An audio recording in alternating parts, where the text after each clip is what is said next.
My face sat on an easel under white hydrangeas with a caption that said what my ex-wife never had the courage to say out loud: no entry. I didn't need the sign to keep me out. The look in my daughter's eyes did the job from 30 feet away. She glanced at me, then at the floor, as if I were a spill someone forgot to mop. Before we continue, please subscribe to the channel and tell us where you're listening from. It's September 28th, 2025, a breezy Sunday west of Richmond, Virginia. The gravel at Willowbridge Hall crunches under my boots as I walk up with a navy tie, a simple suit, and an oak jewelry box I carved for Emily, the winter she turned 10. Cherry stain. Felt lining, her initials routed under the lid. The planner at the door, a young man with a clipboard, steps into my path like a traffic cone. "Sir, please don't escalate," he says, and I realize I haven't even spoken yet. 2 ushers shoulder the doorway like bookends. Beyond them, pale linen drapes the foyer. Strings of Edison bulbs cast a soft gold, and the quartet saws out a nervous warm-up. There's a seating chart on a brass stand. Tom Hale isn't on it. A teenage helper runs a highlighter down the family photos list. Next to Father of the Bride, someone has scribbled N.A. in block letters that look hurried and satisfied. I keep my voice level. "I'll sit in the back," I tell the planner, and my phone vibrates in my palm. 3:18 p.m. I text, "I'm here, Em. I'll stay out of the way." An empty bubble stares back. Carter's mother arrives like a glide. The dress is champagne silk. The smile is a blade. Vivian Reed flicks her eyes from my shoes to my face and then whispers to an usher. 30 seconds later, a security guard I've never met is suddenly checking badges. I'm not a badge. I'm a father who paid quietly when things fell through. 2 nights ago, Sep 26, a florist called in a panic. Hydrangeas would be lost unless someone covered the balance by midnight. I read the subtotal off the invoice, $2,800, and handed over my card, because that's what you do when your daughter's day is on the line. Even if you're standing on the line yourself, the quartet settles into the processional.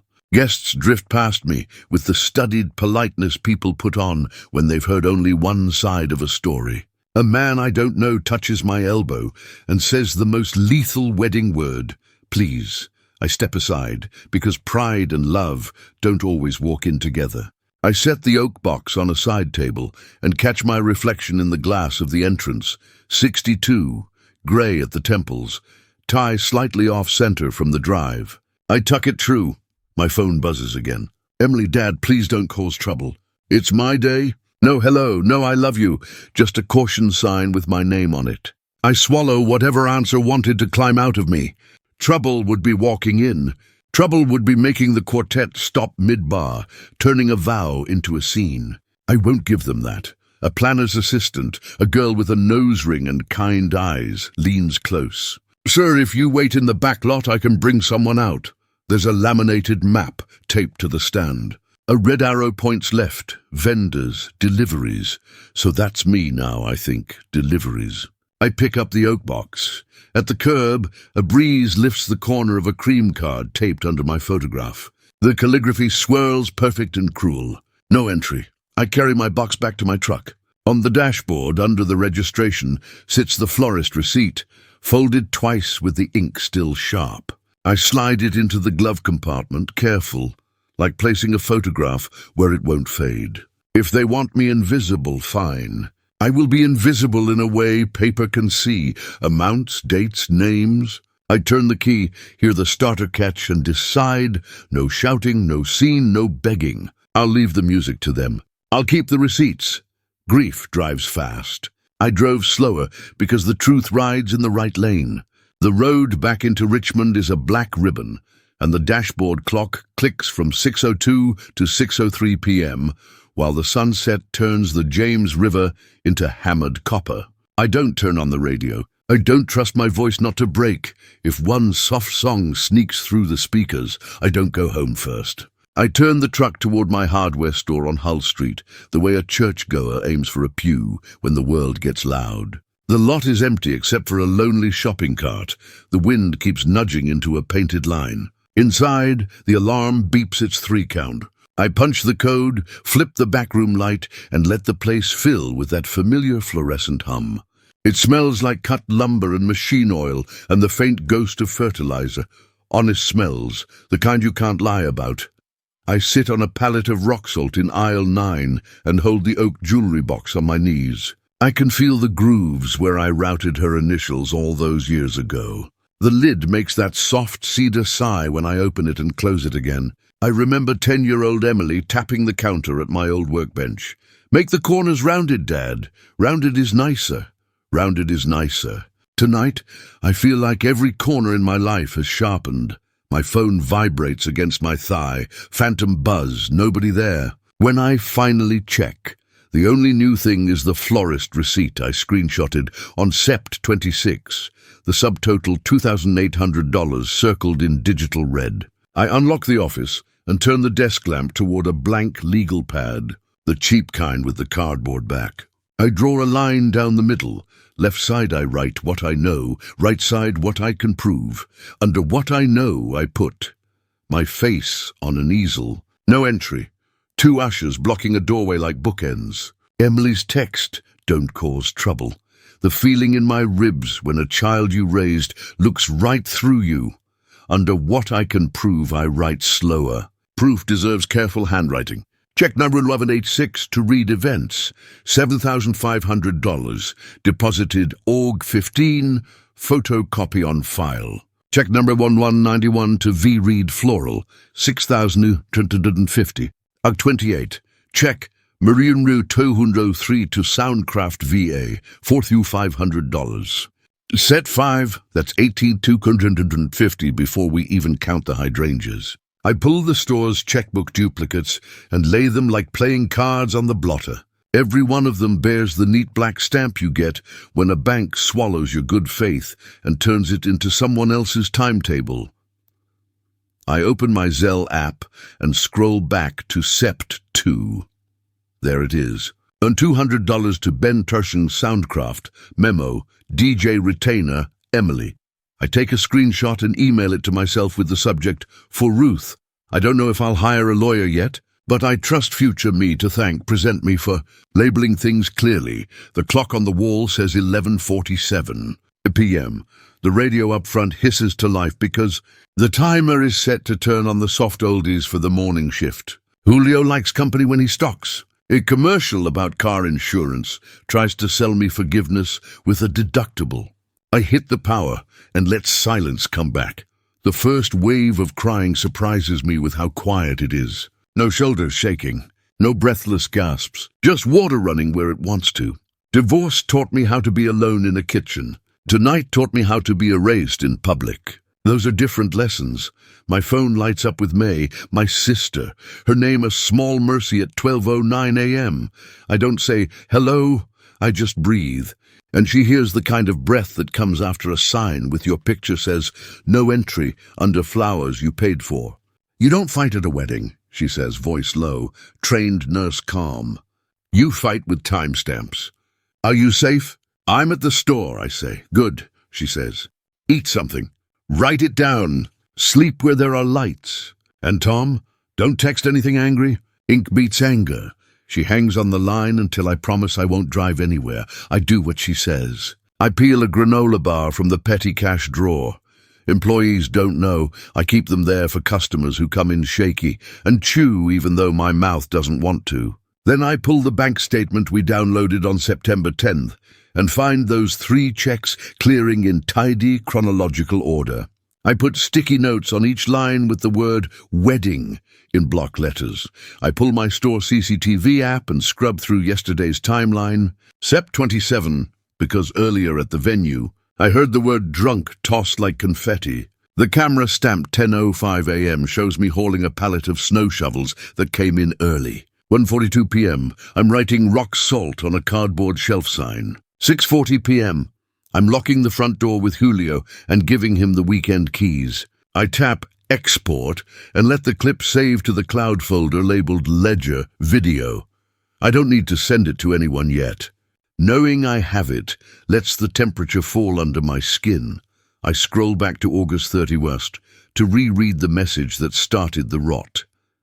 Linda, My ex-wife, texted, "It would help if you stayed invisible." It's about Emily, not you. I took invisible to mean polite. Tonight I learned it meant erased. The word works like acid when it's in the wrong mouth. In the drawer, I keep a cheap digital voice recorder I use when vendors explain a warranty in a rush. Legal in Virginia to record if you're part of the conversation. Ruth told me that once when we were settling something small about a ladder recall. I set the recorder on the desk and say into the tiny grill, Sep 28, 12:41 a.m. Thomas Hale documenting wedding day events and payments. 18,250 in checks. 2800 Florist Rush, Sept 26. 1200 DJ Retainer, Sept 2. Photo with no entry caption at Willowbridge Hall foyer. Usher's block door. Text from daughter at 3:20 p.m. requesting no trouble. Leaving without incident, I click stop. Not because I need the tape for court, though maybe I will, but because my voice needs to hear me telling the truth. On the legal pad, under what I can prove, I add one more line. I left quietly. There's a kind of power in that sentence, like setting a tool back in its correct slot. A small laugh escapes me because it's absurd how tidy grief looks under lamplight. I tear a fresh page and outline the week ahead, the way I'd plan a store reset. Monday, OCT3, call Willowbridge Hall. Ask about a billing discrepancy. Get a name. Be polite. Tuesday, print copies of checks. Photograph the hydrangea invoice, front and back. Export CCTV clips with timestamps. Wednesday, consult Ruth Bell if she'll see me on next lawful steps. Ongoing, do not text Linda anything she can twist. Do not post. Do not escalate. Keep receipts. At 2:05 a.m., I flip my phone to airplane mode so no one's worst moment gets sent at the hour when people lie most easily to themselves. I close the oak box and place it on the desk like a compass needle, pointing me toward a future where I'm more than a caution sign. Before I kill the light, I write one last pair of words under my 2 columns. Under what I know, I showed up. Under what I can prove, I keep showing up. I lock the office, step back into the bright aisle, and let the hum of the fluorescents be my lullaby. I won't fight them with speeches. I'll fight them with paper. And starting in the morning, I'll pray where I've always prayed best, at printers and counters, because if they tried to bury me in a crowd, I'll rise by appointment and document number, one lawful step at a time. Some people pray at altars. I pray at printers. The steady hum, the smell of hot toner, and the quiet click of a stapler have become my kind of incense. On October 3rd, a Friday morning bright enough to make liars squint, I drive downtown to the beige brick building that holds Ruth Bell's law office. The sign outside says, Bell and Warren, attorneys at law. But inside it's just Ruth, calm, mid-50s, peppermint tea always steaming beside her keyboard. "Tom," she says, pushing aside a stack of case files, "you're early." "Couldn't sleep," I tell her. "Let me guess, wedding hangover?" she asks. I slide the envelope across her desk, copies of my 3 cleared checks and the $2,800 floral invoice. She looks through them quietly, nodding the way a surgeon nods before a small operation. "Good, you kept copies. Most people don't. We'll need the venue contract, guest list revisions, and whoever signed the addendum. And before you ask, no hacking, no surprises. We ask politely first, subpoena later if needed." She hands me a yellow legal pad. "Write down everything you paid for, dates, amounts, reasons. I'll start a paper trail on our end." At 9:45 a.m., I step out of her office with a list of tasks and a feeling like I've finally put air in my lungs. The air outside smells of rain and printer ink. I call Willowbridge Hall, the venue, and ask for the billing department. A soft voice answers, "Paige, assistant coordinator." She sounds nervous or maybe kind. "I can check for discrepancies," she says. "Can you come by at 4:30 p.m. with your receipts?" I say yes before she finishes. The rest of the day I prepare. I print everything, each check, the floral invoice, the Zelle screenshot, even the text where Linda asked me to stay invisible. I clip them neatly and tuck them into a manila folder. The navy tie I wore to the wedding hangs on a chair. I almost leave it, then decide spite deserves a dress code. By 4:26 p.m., I'm parked under the maple trees outside Willowbridge. The same white hydrangeas still line the walkway, brown at the edges now, wilting. Inside, the lobby smells like floor wax and champagne residue. Paige greets me, a young woman with a ponytail and a clipboard hugged to her chest like a shield. "Mr. Hale? Come this way." We sit in a side office lit by sunlight, filtered through a patterned curtain. She pulls out a thick binder labeled Hale Reed Wedding. When she flips it open, the spine creaks like something giving up a secret. I catch sight of a tab marked Addendum B. She turns it, and there it is, a printed page initialed LR and V Reed, Linda and Vivian. Date, Sept 24. Under notes, a single line in neat handwriting, remove Thomas Hale from foyer photos. Direct to backlot if he appears. For a moment I just stare. Paige's fingers twitch. "I'm not supposed to copy this," she says quietly, "but you can. Write down what you see." So I do. Word for word. I note the fee adjustment, $350 for signage and security note. My hand shakes, but not from anger, more like precision. This isn't revenge yet. It's evidence taking its first breath. When I finish, Paige says, "You didn't hear it from me, but the DJ had a complaint about a song list. Something about a blocked special request. Might be related. That catches my attention." "He has an email." She nods. "Ben from Soundcraft, nice guy. You'll find him on Grace Street." I thank her and hand her a folded $10 for coffee she won't take. "Please," I say, "just don't mention I came." She nods, eyes steady. "You didn't. Back home, the sun's gone and the store windows reflect the amber streetlights. I spread my notes on the counter, every check, every date, every quote. I look at the florist's invoice, the circled $2,800, and remember Linda's frantic call that night. "Tom, please, we'll lose the hydrangeas unless someone pays right now. Carter's mother says the bank is closed." I didn't hesitate then. I hesitate now, only to underline the date. At 8:45 p.m., I email Ruth. Found Addendum B, initials LR and V Reed. Date Sept 24. Security note about me. "We adjust $350. She replies 6 minutes later, "Good. That's motive and paper trail. We'll mediate first, file later if they lie. Keep receipts safe." I print her email and slide it into the folder. Around 11:50 p.m., I make tea on the hot plate in the store office, the kind that tastes more like boiled dust than comfort. But it's warm, and warmth counts. I glance at the oak box on the shelf, the one meant for Emily, and whisper, "I'm not done showing up." At 11:58, I switch off the lamp.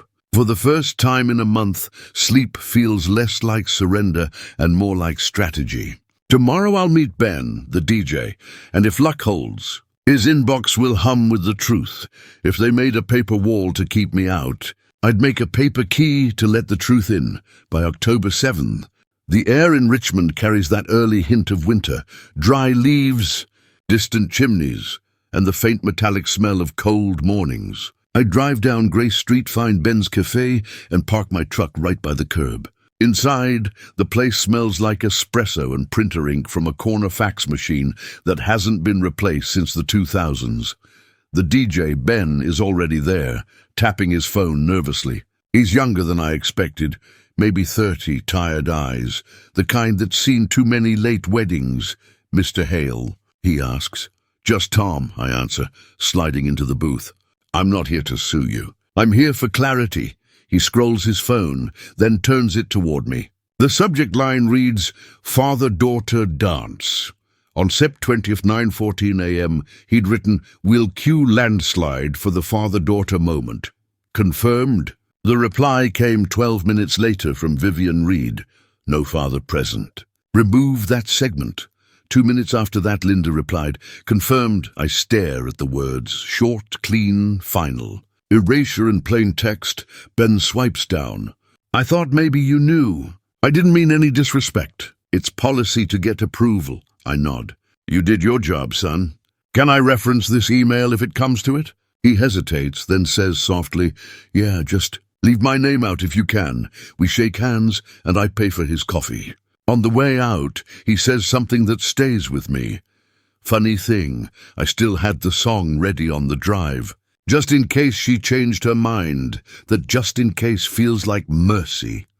Back at the store, Julio is already waiting in the office sorting invoices. "You good, boss?" he asks. I nod and tell him everything. Without a word, he slides a folder across the desk.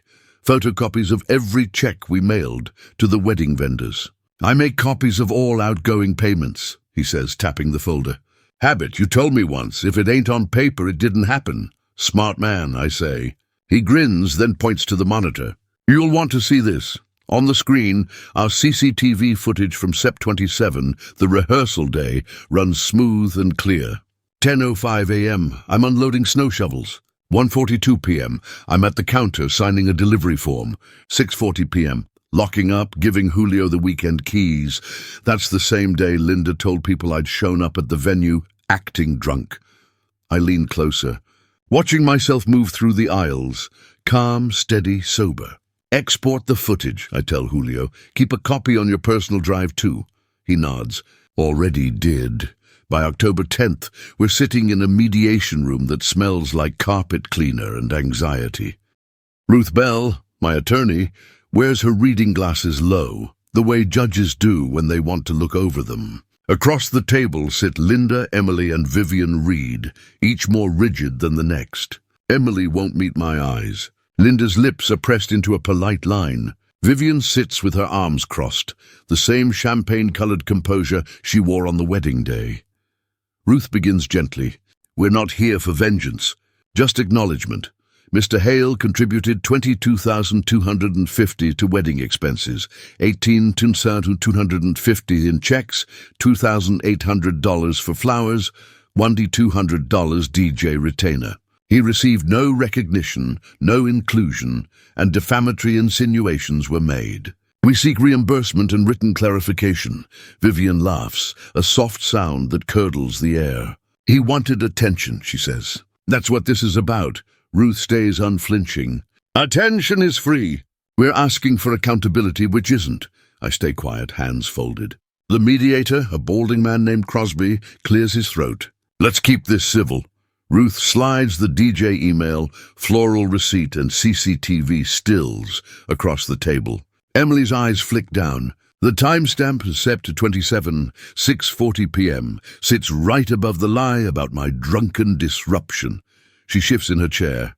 "Emily," I say softly, "I didn't come to ruin your day. I came to pay for it." For a second, her mask slips, something like guilt or confusion, or maybe the start of remembering. Then Linda's hand lands on hers, and the wall goes back up. Vivian taps her tablet. "Guest list says we extended courtesy invitation. He chose not to attend." Ruth leans in, voice calm but sharp. "Your tablet shows a PDF dated Sept 27, 11:52 p.m., edited by V. Reed, the night after the rehearsal. You amended that list after the fact." "That's falsification." Vivian's jaw tightens. The mediator says, "We're not adjudicating tonight, we're mediating." Ruth nods. "Then let's note the record reflects discrepancies in timeline and authorship." Linda gathers her purse like it's armor. "We're done here." Ruth closes her folder slowly. "We file then." As they leave, Emily glances back. She doesn't speak, but her eyes dart to the papers still on the table, my receipts, my timestamps. I catch the flicker of recognition. She knows they're real. She knows the math is honest. When the room is empty, Ruth exhales and packs up. "You did fine," she says. "You didn't take the bait." "I wanted to," I admit. "Sure," she says, smiling slightly. "But the courthouse rewards silence and paperwork, not shouting." That night, back in my truck, I watched the city lights smear across the windshield like melted gold. Revenge isn't a storm. It's a forecast, predictable if you track it right. I text Ruth one line before bed. "We file." Her reply comes quick. "Understood." I set the phone face down, glance at the oak box on my passenger seat, and whisper to the dark, "You're not forgotten, kid. I'm just building a bridge made of documents. The next act will be about crossing it. The closer you get to a lie, the louder it hums. You can feel it in your teeth, that vibration of something barely holding together under the weight of its own pretending." By October 14th, the first frost hits Richmond. The store windows fog every morning, and customers walk in stamping their boots, tracking salt. I keep the heat running, and my mind sharper than the chill outside. Ruth files the civil action, reimbursement for wedding expenditures, and an injunction against further defamation. The words sound cold, but in my chest, they're warm. It means we're moving. She sends me a copy by courier, thick manila envelope, stapled and clean. On the top page, I see my own name versus Linda Hale and Vivian Reed. Under claims, it reads, misappropriation of family trust assets, unauthorized removal of name and likeness, defamation by implication. Legal English for what I already knew. They took my money, my place, and my story. I don't serve the papers myself. I'm not that kind of man. The marshal handles it. Still, part of me imagines their faces when the envelope lands on their doorstep. That evening, May calls. "You eating?" she asks. "Coffee counts?" "Not unless it chews back," she sighs. "You're doing the right thing. Keep it boring. Boring wins. Boring." She's right. That's the word I cling to. Not vindictive, not dramatic, just methodical. 2 days later, I stop by Willowbridge Hall again. This time, no folder, no appointment, just gratitude. Paige, the assistant coordinator who let me see the contract, spots me in the lobby. "Mr. Hale," she says, lowering her voice. "I wasn't sure I'd see you again. I came to say thank you," I tell her, "for your honesty." She bites her lip, hesitating. "There's something else. The venue keeps a security log for big events. You were marked as a potential disruption. Timestamp Sept 28, 2:57 p.m. Note says, subject Thomas Hale may arrive. Direct to rear lot. And under it, photo easel approved. That word is approved hits me like a hammer wrapped in silk. Someone had to sign off on that sign. I ask if she can print the log. She shakes her head. Not without management approval. Then, after a pause, "But if you request discovery, it'll show up," I smile. "You've done enough." Back home, I sit at the desk and print my own timeline. Neat and merciless. Org 31. Invisible Dad. Text from Linda Sept 2. Pun $200. DJ Retainer.Sept24. Addendum B, signed by LR, and V. Reed Sept 26. 2800 florist payment. Septi 27. CCTV alibi. Store workday. Septi 28, wedding day, no entry. Every line is a heartbeat. Every date a defense. At 7:41 p.m., my phone lights up with a message from Emily. "Why are you suing my wedding?" For a long minute, I just stare at it. Then I type back, "I'm not suing your wedding. I'm asking for the truth." I'll stop when the truth is spoken. She leaves me on red. The next morning, Ruth calls. "We've got preliminary discovery," she says. "Something's off with the finances. The venue's deposit, $42,700, came from the Hale Family Trust." I freeze. "That account needs 2 trustees' approval." "Exactly," she replies. "The bank record shows one signer, L. Hale." I grip the phone tighter. "Linda moved the money?" "Appears so." "We'll confirm. But Tom, this isn't just about embarrassment anymore. It's about control." That night, I pour myself black coffee instead of whiskey, because anger doesn't need help staying awake. I pull the trust paperwork from the safe, notarized 2019, both our names printed and initialed. It clearly reads, "No withdrawals or transfers without dual trustee authorization." I underline it twice. I can almost hear Linda's voice from years ago when we signed it. "Tom, it's just to make things easier if something happens to one of us." Funny how people build traps and call them convenience. At 10:15 p.m., I email Ruth scans of the trust clause and the latest bank statement showing the missing funds. She replies at 10:22. "We'll expand the claim to include misappropriation. Keep calm, keep clean." Before shutting down the computer, I check the CCTV footage one last time, the store timestamp that proves I wasn't anywhere near the rehearsal they accused me of ruining. I replay the frame of me flipping the closed sign, pocketing the keys. I freeze the image and whisper, "You can't fake this kind of quiet." As midnight edges close, I hear the wind outside, rattling the aluminum siding. May's words echo in my head. Boring wins, but there's nothing boring about realizing your ex-wife stole from your future, turned your daughter's wedding into a weapon and thought you'd stay silent. No, boring isn't the word anymore. The court date lands November 18th, 9:30 a.m., Willow County Courthouse. I mark it on my calendar with a red pen and underline it once. Then twice. I pour another coffee, sharpen my pencil, and start sketching out what I'll bring. Copies of every check, every text, every receipt. If they want a courtroom, they'll get one. And this time I won't be invisible. This time the paper will speak for me. They barred me with flowers. I opened the door with a signature.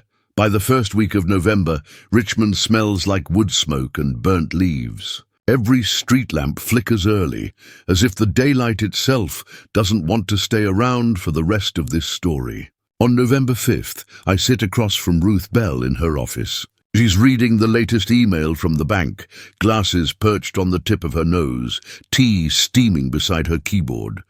"They gave us the communication log," she says, sliding it across the desk. I unfold it carefully. 3 pages, all stamped Jefferson Federal Bank. Line 4 catches my eye. 723-11-17 AM, caller L. Hale. Requested transfer of $42,700 from Hale Family Trust to Willowbridge Hall, Linted, confirmed authority as surviving trustee. I reread it twice. Surviving trustee. The phrase thuds against my ribs. "She told them I was dead," I whisper. Ruth's voice stays steady. "She told them you were unavailable." Same difference, legally. The trust clause requires both signatures. One pen stroke turned a joint lifetime of work into her personal checkbook. "Now," Ruth continues, "we won't allege fraud outright yet. We'll request an accounting and restitution. Factual, calm. Let the numbers do the talking," I nod.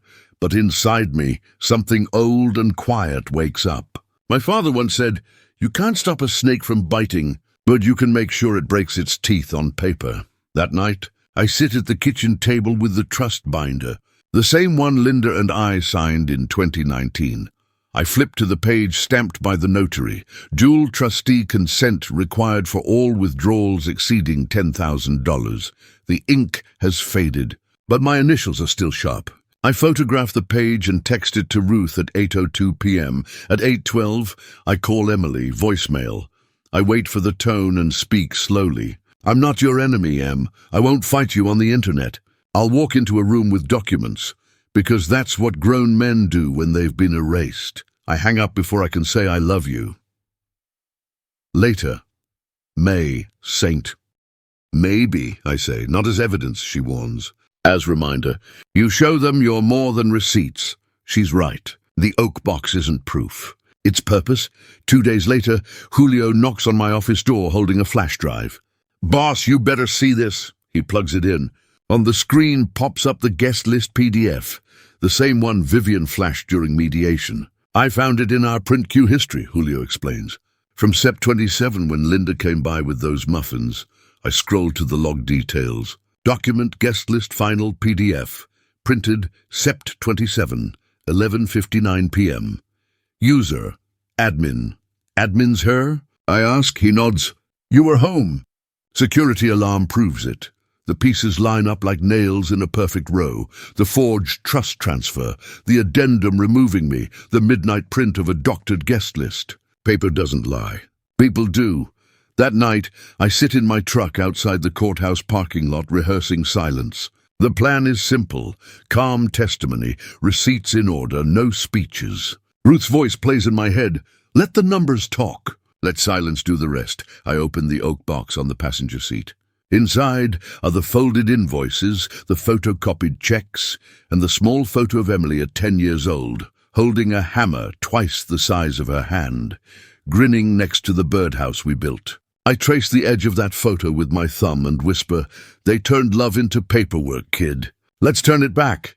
The next morning, Ruth emails, "Motion for accounting and restitution filed."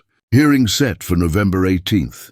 Prepare testimony and evidence packet by November 10th. I print the email, hole punch it, and slide it into the binder marked Justice. By midnight, the printer hums one last time.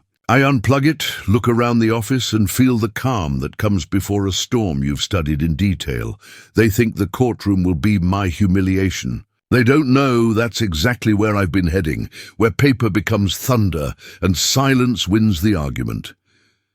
The judge didn't glare. He read. That's what I remember most about November 18th, 2025. 9:30 a.m., Willow County Courthouse, Room 204. The way Judge Carraway read every line as if justice still lived in the small print. The courtroom was cold, the kind of government chill that comes from too much tile and too little heart. My shoes echoed when I walked in. Ruth was already there, calm as scripture, binder open, tabs color-coded like a battlefield plan.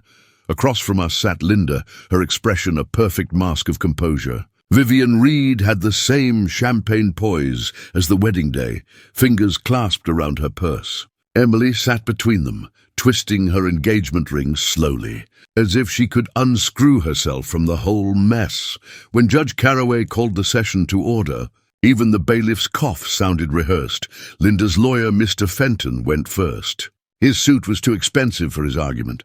Your Honor, this is an embittered father seeking attention after an unfortunate misunderstanding. He was invited to the wedding, but chose not to attend. My client regrets his feelings were hurt, but this claim, Ruth stood. We'll save time, Your Honor. She clicked open a folder, her tone even. We're not here for hurt feelings. We're here for facts. She walked to the evidence table, one slow step at a time, setting down Exhibit A, 3 photocopied checks, each marked cleared with bank stamps. These, she said, total $18,250. Written from Mr. Hale's personal account to vendors directly contracted for the wedding of his daughter. Emily Hale on September 28th. The judge nodded once. Go on. Exhibit B came next, the florist rush invoice $2,800 with Linda's frantic late-night note. Please pay immediately. Carter's mother says flowers can't wait. Ruth let the paper rest in the quiet, then lifted her eyes. Paid 2 days before the event. No reimbursement, no acknowledgement. She flipped the next tab. Exhibit C, a printed email thread between Ben, the DJ, and Vivian Reed. On screen, the projector cast the words against the courtroom wall. Ben, we'll cue landslide for the father-daughter dance. Confirmed. Vivian Reed, no father present. Remove that segment. Linda Hale, confirmed. A ripple of murmurs filled the room. Vivian shifted in her seat. Judge Carraway held up a hand. Order. Ruth turned to Paige, seated behind us in the witness row. Ms. Watkins, please step forward. Paige walked up, posture straight, voice trembling but honest. I'm an assistant coordinator at Willowbridge Hall. I manage the Hale-Reed event. Do you recognize this document? Ruth handed her addendum B. Paige nodded. Yes, it was added to the contract on September 24th. Ruth leaned closer. Please read the handwritten note in the remarks section. Paige swallowed. Remove Thomas Hale from foyer photos. Direct to backlot if he appears.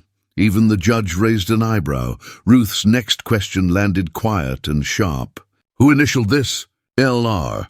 That's Linda Rhodes Hale. And V. Reed. Paige set the page down, hands shaking slightly. There was also a $350 fee added for security signage.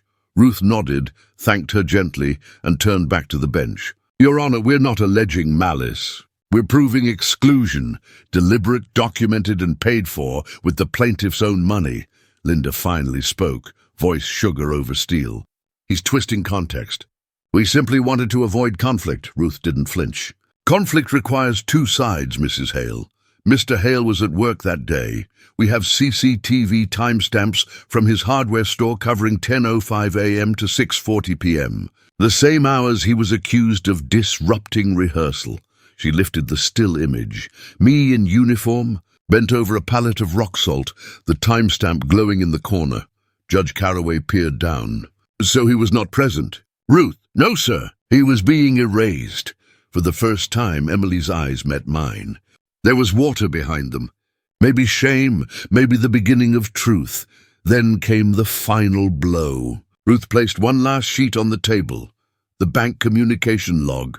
This document shows a $42,700 transfer from the Hale Family Trust on September 23rd, Authorization by one trustee, L. Hale, despite the trust requiring dual consent. The banknote reads, "Caller confirmed as surviving trustee." Carraway's head lifted sharply.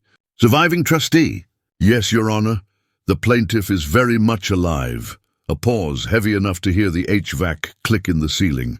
Ruth continued softly. "We're asking for two things. Restitution of the $22,250 paid, and a court-supervised accounting of the family trust to ensure no further unilateral actions occur." "That's all," Mr. Fenton tried to object, muttering about family misunderstandings, but Carraway waved him off. "I've heard enough." The judge's tone was sandpaper calm. He looked down at the addendum again, at my photo beside the words "no entry," and said, "This was not a misunderstanding. It was an act of extraordinary spite. And you can't spend malice like currency." He turned his gaze toward Linda. "The trust will be frozen immediately pending full review. Reimbursement of the plaintiff's verified expenditures appears equitable and likely." Vivian's polished calm cracked for the first time. Her mouth opened, but no sound came out. Linda stared straight ahead, face stiff, eyes hollow. Emily pressed her palms together, lips trembling. The gavel struck once. "Next hearing for restitution scheduled November 28th, 9 a.m. Court adjourned." Silence followed. Then chairs scraped as everyone stood. Outside the courthouse, microphones waited, local reporters hungry for a quote. I walked past them without a word. Ruth didn't stop me. She knew silence was the loudest statement I could make. Emily caught up halfway down the steps, voice breaking. "Dad?" I turned, the oak box in my hand. "This was supposed to be your wedding gift," I said, placing it in her arms. "Now it's just a reminder." Her hands trembled.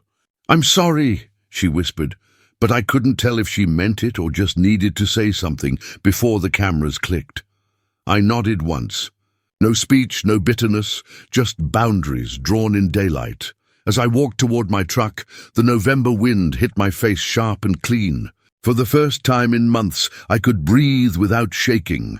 Behind me, the courthouse doors closed with a hollow thud. Not an ending, but an echo. The storm wasn't over, but for once the weather was on my side. Justice isn't a trumpet blast. It's a ledger balancing to zero.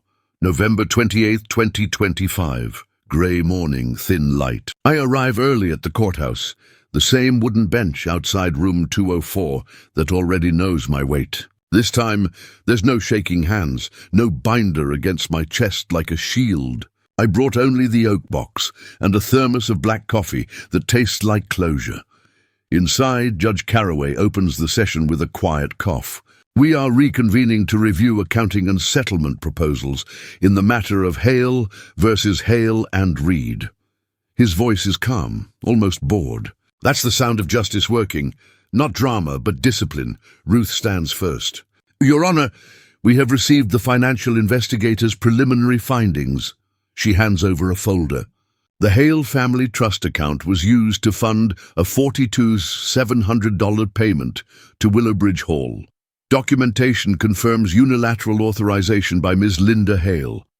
Mr. Fenton, Linda's lawyer, clears his throat. "My client acted under the belief that—" Carraway interrupts. "Belief does not supersede a signed clause, Counselor."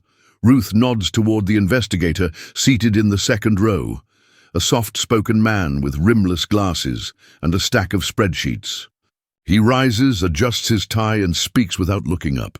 "Transfers occurred Sep 23 and Sep 25. Both lacked the plaintiff's co-signature. The bank has verified this as a breach of fiduciary duty. We recommend restitution and monitoring." The courtroom hums with low murmurs, the quiet ripple of people realizing something serious just turned official. Carraway adjusts his glasses. "Miss Hale, would you like to respond?" Linda's lips move, but her lawyer speaks for her. "We would like to propose an amicable resolution. Your Honor, full reimbursement of $22,250 to Mr. Hale for his out-of-pocket expenses, restoration of the trust under court supervision for 1 year, and a formal apology entered into record." The judge glances at me. "Mr. Hale, does this satisfy your claim?" I look at Ruth, who raises a single eyebrow, her signal to choose wisely. It does, I say, with one amendment. I'd like the record to clarify that I was not barred from the wedding for any misconduct. The venue, DJ, and vendors should receive that statement, Ruth adds smoothly. It's a reputational correction, not retribution. Caraway nods. So ordered. He signs the page with deliberate strokes, as if etching a line into stone.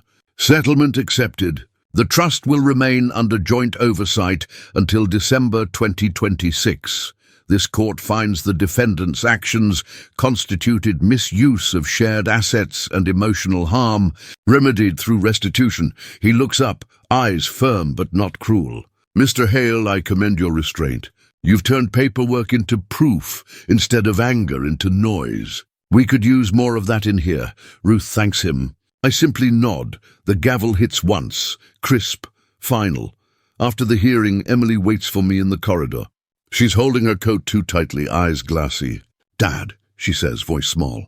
I didn't know about the trust. I believed.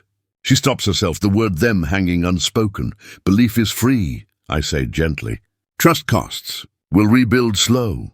She nods, tears collecting at the corners of her eyes. I want to try. Outside, the air smells like cold stone and rain. Ruth walks beside me, flipping through her notes. You did it, Tom. Clean, lawful, permanent. They'll think twice before signing anything alone again. I smile faintly. Funny how ink hurts worse than words. Later that night at home, I check my email. The venue, Willowbridge Hall, has sent a short note. Dear Mr. Hale, we sincerely regret the guest experience regarding signage on September 28th. We have amended internal policies to prevent similar incidents. Please accept our apology. I read it twice, then forward it to Ruth with the subject line, Closure, Ben, the DJ, texts a few minutes later. I saw what happened in court. I refunded your $1,200, I reply. Keep it. You did the right thing. That's payment enough. Before bed, I brew tea and open my ledger one last time. Every entry now has a check mark beside it, not of money, but of meaning. Linda's apology will go into record. The trust is safe. My name is cleared, and for the first time since that awful afternoon, I can say the word wedding without my throat tightening. Justice didn't roar. It whispered, and the whisper said, paid in full.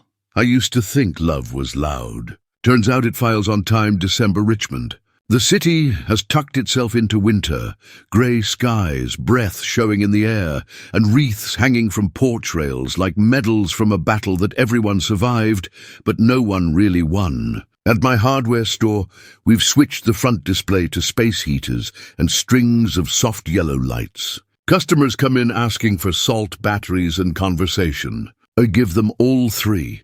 The bell over the door jingles every time someone enters, and for the first time in months, the sound doesn't jolt me. It's strange how peace creeps back in, quiet and unannounced. May drops by most evenings now, carrying cocoa in a thermos and her unfiltered wisdom.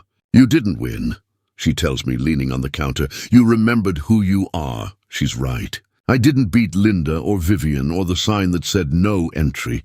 I just refused to stay erased. And somehow that's better. When the store closes, I go upstairs to the office, my new sanctuary. On the shelf sits the oak box, its surface polished and smooth again. Inside are the artifacts of this strange redemption. A copy of the court order, folded twice. The florist's $2,800 invoice. The DJ email printout. 3 photocopied checks stamped cleared. They aren't trophies. They're proof that dignity can live on paper. I pour tea and sit at the desk, the lamp haloing the pages in a soft amber glow. Then on impulse, I reach for my voice recorder, the same one I used that first night after the wedding. I click record December 5th, I say quietly. Thomas Hale, post-settlement reflection. I let a beat of silence stretch before continuing. To whoever hears this, maybe just me, maybe Emily one day, know this. I didn't want a courtroom. I wanted a seat at my daughter's wedding. But when life locks a door, sometimes you have to find the ledger that holds the spare key. The words surprise me. They sound older than I feel. Later, I take out the legal pad from my desk drawer, the one divided down the middle months ago. what I know, what I can prove. The lines are still faintly visible. Under what I know, I add, forgiveness isn't weakness. It's controlled strength. Under what I can prove, I write, I kept showing up. I set the pen down and let the heater hum fill the room. Outside, snow starts to fall. Light, almost apologetic flakes drifting down on the parked cars and the cracked sidewalk. Richmond doesn't get much snow, so when it does, it feels like the world pauses for breath. I step out onto the porch, cup in hand, and watch the streetlight catch the flakes like tiny confessions. Across the street, the neighbors' kids have strung up Christmas lights, but half the bulbs are dead. It makes me smile. Even imperfection can still glow. My phone buzzes with a message from Emily. I saw the apology in the public record. Thank you for not going further. I type back slowly. I never wanted to destroy anything, Em. I just wanted the truth to have its day. The little typing dots appear, disappear, then appear again. Finally, she sends, maybe we could talk after the holidays. Just us. I stare at it for a long time before replying, I'd like that. I pocket the phone and whisper a thank you to no one in particular. Maybe to the snow, maybe to time. Inside, I slip the court order back into the oak box, close the lid, and rest my palm on top. The wood is warm from my hand, or maybe from everything it now carries, loss, proof, forgiveness, and the steady hum of justice done quietly. Before I leave the office, I record one more voice note. Just a line I've been thinking all week, Emily. If you ever hear this, know that I was always coming to sit in the back row. I click stop. The red light fades. In the stillness that follows, I realize that the best kind of revenge isn't fire or fury. It's peace, earned, documented, and signed off by the universe itself. Peace doesn't announce itself. It knocks like an old friend, a week after the courts. Decision, December 8th, 2025. The store is quiet except for the low buzz of the space heater and the steady hum of the soda fridge near the counter. Outside, the air smells of pine and wet asphalt. Richmond's winter doesn't bite. It lingers. I'm restocking sandpaper when I hear the bell over the door. The kind of sound you don't notice until you need to. I look up, and there she is, Emily. She's standing in aisle 5, right between the paintbrushes and the varnish cans. Her hair's tied back, no makeup, coat half-zipped. For a second, neither of us moves. It's like seeing a ghost who still knows your face. I hated that sign, she says finally. Her voice is soft, cracked around the edges. I wanted to take it down, but she stops. I froze. I walked toward her slowly, not wanting to scare whatever fragile courage brought her here. I figured, I say. You were surrounded by people who had a lot to say for you. She looks down at the floor, toe tracing invisible lines in the dust. I let Mom talk me into believing you'd make a scene. That it'd be better if you just didn't come inside. That hurt, I admit. I know. She looks up now, eyes rimmed red but dry. I'm sorry, Dad, it's not dramatic. No violins, no tears running down cheeks.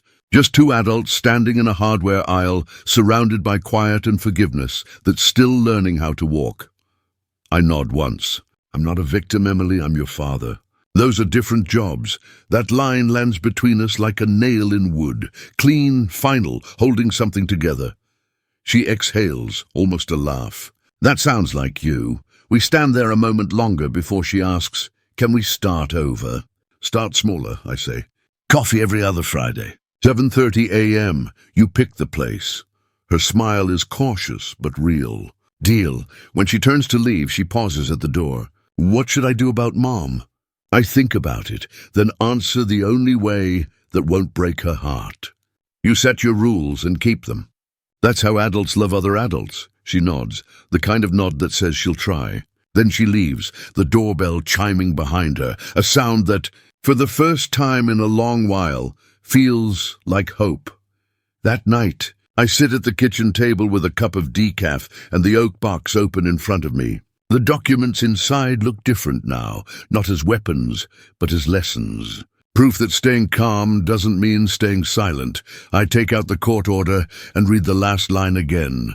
The plaintiff is to be restored as joint trustee. with equal rights and acknowledgement of prior contributions, justice on paper, peace in ink. I add something new to the box, a photo of Emily from her high school graduation, cap crooked, grinning so wide it made the camera shake. I slide it under the court order and close the lid. The hinges don't squeak anymore. I oiled them last week. Maintenance matters. When I look around the house, it's the same as always. Old walls, warm lights, but everything inside feels lighter. The silence isn't lonely anymore. It's earned. Before bed, I write a short entry in my notebook. December 8th, Emily came by. Said sorry. Coffee on Fridays. No talk of money, just time. I underline time twice. I turn off the light, and for the first time in a year, I don't dream about the wedding, the sign, or the whispers. I dream about a porch, 2 cups of coffee, and my daughter telling me about her week. In the dark, a small truth settles over me. Forgiveness doesn't erase what happened. It just stops it from owning the rest of your life, and that's enough. They used my face to bar me. They used my name to let us in. December 20th, 2025. The cold has teeth now. Richmond's sky is pewter grey, and the air smells faintly of snow that probably won't come. The morning mail sits in a small stack on my counter. Bills, coupons, and one crisp white envelope addressed in careful script. Willowbridge Hall, Guest Services Department. For a moment, I almost laugh. I open it slowly, using my pocket knife as if the paper itself might bleed. Inside are 2 things. A credit memo for the venue's guest services era, a $350 refund for signage and private security adjustments, and a letter of regret signed by the hall's general manager. Dear Mr. Hale, we sincerely apologize for the incident at your daughter's wedding. The signage placed at the entrance was unauthorized and does not reflect our values. We regret the emotional distress caused and assure you measures have been taken to prevent such occurrences in the future. No one says no entry anymore. I don't frame the letter. I don't post it.